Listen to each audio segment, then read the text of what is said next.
his attempts to get rid of health care, and we owe the health care that we still maintain right now to John McCain on that Senate floor. I'll never forget that day. That's giving the awesome thumbs down. Yes. Thumbs down. Thank you.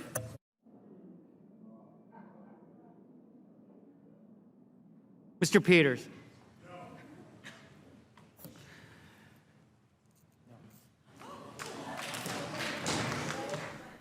The court judges. Oh. So they got and Kavanaugh, Judge Kavanaugh, is a whole.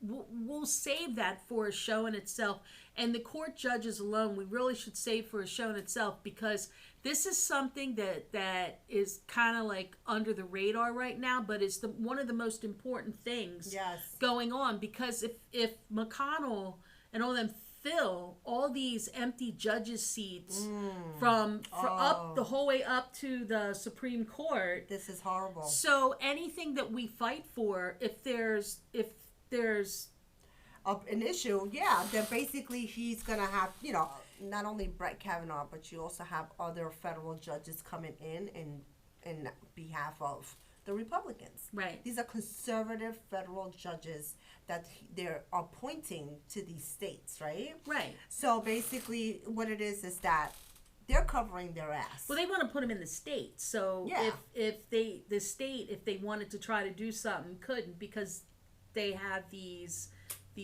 conservative judges in there. Right. So but this is what I'm saying. It's like he wanted to cover his ass in every political way. Right. When he has these lawsuits up against him, well, of course he has their buddy, those federal, judges in there that will rule in his favor. Right. And of course, they want to be switching laws around. So since he's been appointed, there has been 180 judges that they've already gotten in there, and thank God for this impeachment thing that's starting, because it sort of freezes everything and stops them in their tracks. Yes. It's crazy. But anyway, so there we are with the judges. So we're at now getting back to immigration, all that. The shithole countries. Oh God! Like when the insult starts to fly. Yeah, the insults. Today we celebrate Dr. King for standing up for the self-evident truth Americans hold so dear, that no matter what the color of our skin or the place of our birth, we are all created equal by God. The president reading this year's Martin Luther King Jr. Day proclamation just one day after telling a bipartisan group of lawmakers that no, we are not all created equal, at least not if you are born in, as the president put it, a shithole country like Haiti or El Salvador or several countries in Africa.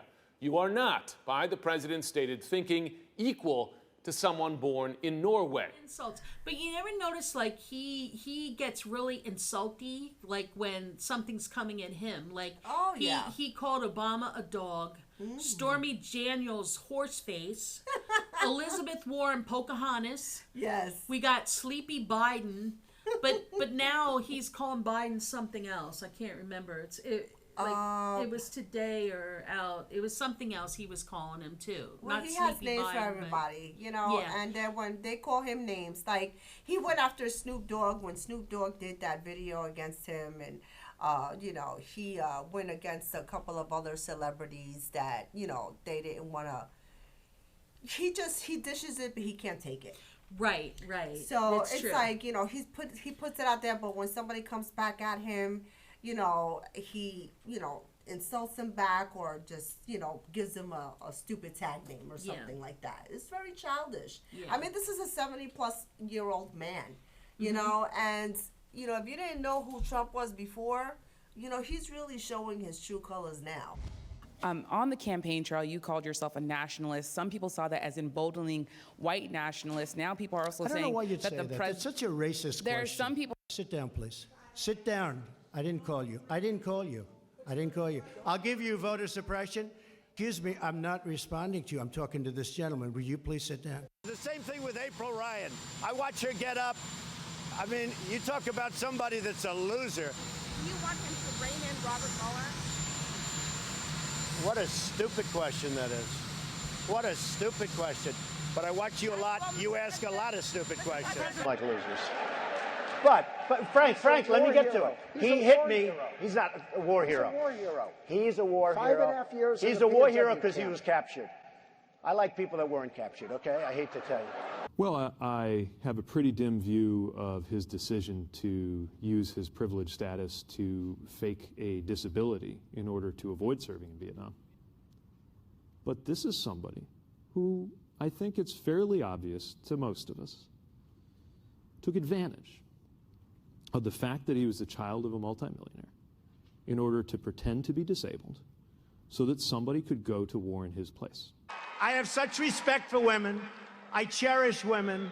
You've called women you don't like fat pigs, dogs, slobs, and disgusting animals. Your Twitter account has Only Rosie several- O'Donnell. Every woman lied when they came forward to hurt my campaign. You believe in punishment for abortion, yes or no, as a principle? The answer is that there has to be some form of punishment. This is the legacy of Hillary Clinton. Death, destruction, terrorism, and weakness. So it's even worse now. So You 'cause know, he and the knows- thing he said about McCain that he's a war hero because he was captured, and he likes people that weren't were captured. Yeah, but then he got bone spurs and were his military background. Right, exactly. Oh my God. And then he was like trying to cover up about his school grades, I think when he was in military school, you know, he was trying to cover all of that up. He didn't want that publicly to be out there, right? So anything that has to do with him, he wants to cover that up, and he'll pay anybody for that. Yeah. So now we're coming up to the cozying up with Vladimir Putin in Helsinki. And also the attempted assassination of the dissident on British soil using banned chemical weapons. Yeah. Remember they tried to kill that guy? Yeah. Like, wow. Just wow. You know, and so I mean... well, let's not forget those 4 soldiers that died in Nigeria.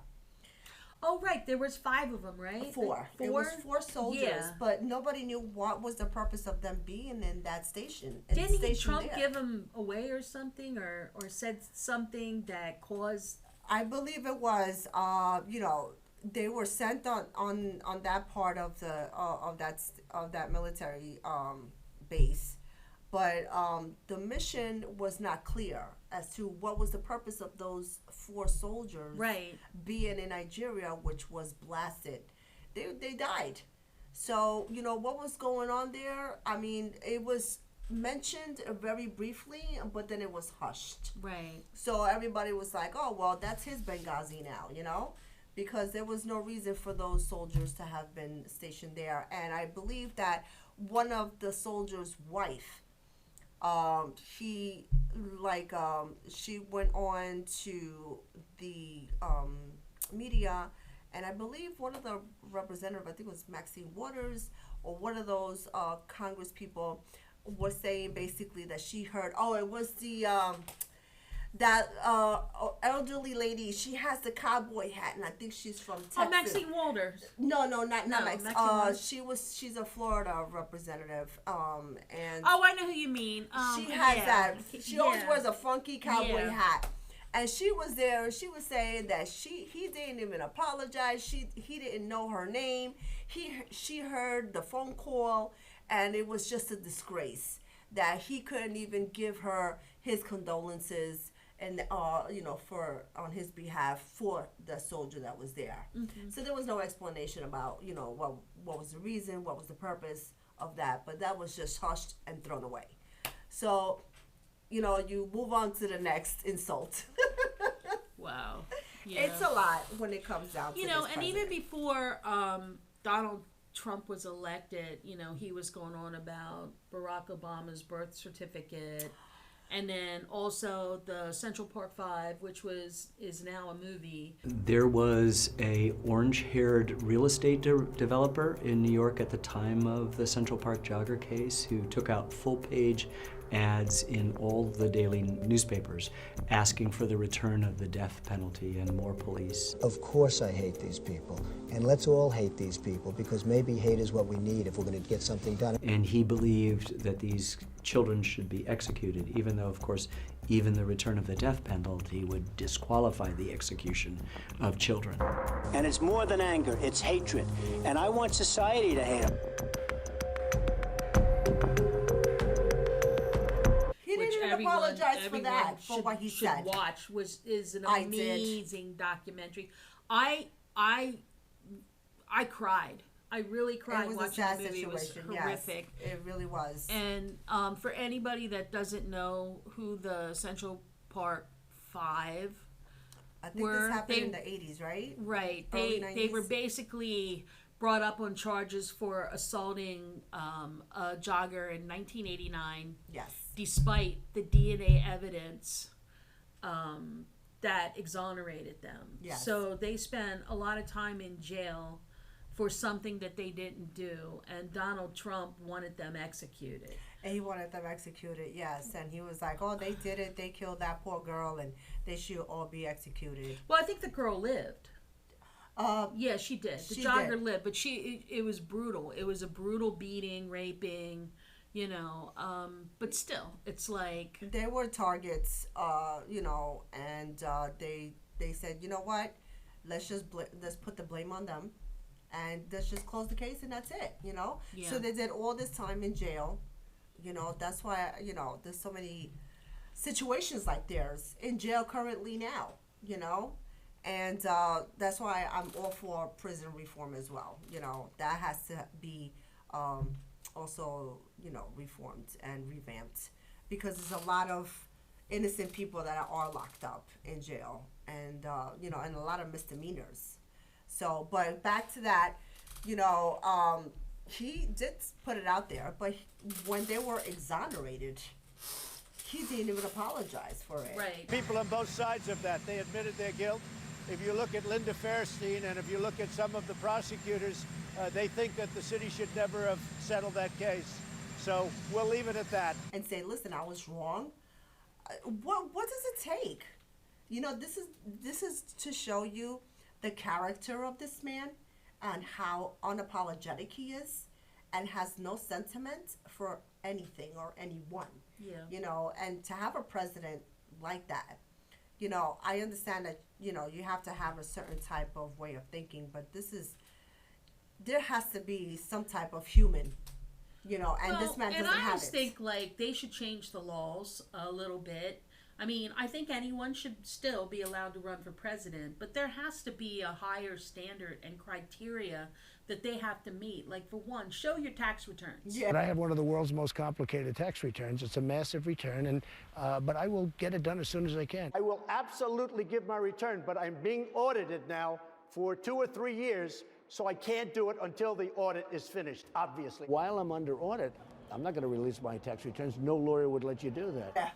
You know, number two, you know, this is someone that is supposed to be, your children are supposed to look up to them like, I want to be president, but right. who wants to be president? Who wants to be a president like him?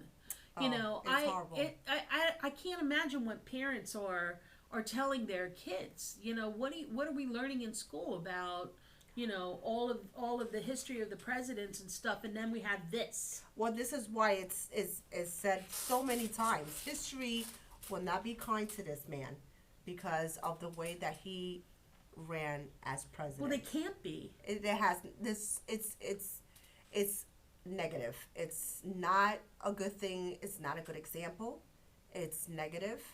It implies, you know, violence, you know, profanity, anger. Like, that's not a way of president. He's not leading the country in a positive light. He's leading the country by bringing up all negativity. I want to build a wall. I'm going to build a wall. I want to build the wall. We need the wall.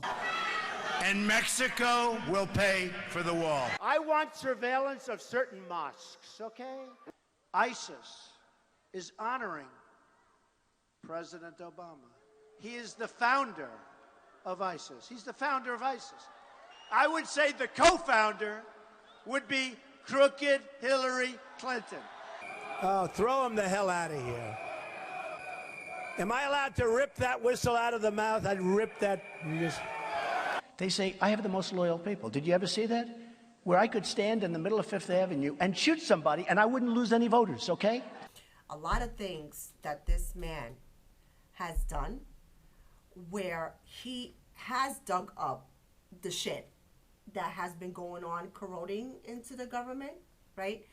But he's just digging all of this up. Sometimes I feel like, you know what, he had to come in because there was a lot of things that we probably didn't know behind the scenes of what was going on in government, that he is pushing it out there, but he's doing it in such a vile way, in such a invoking violence. I think he magnifies everything that's already in us. Yes. And you know, the really frightening part is that I didn't realize. I thought we were past like racism, and I thought we were past it.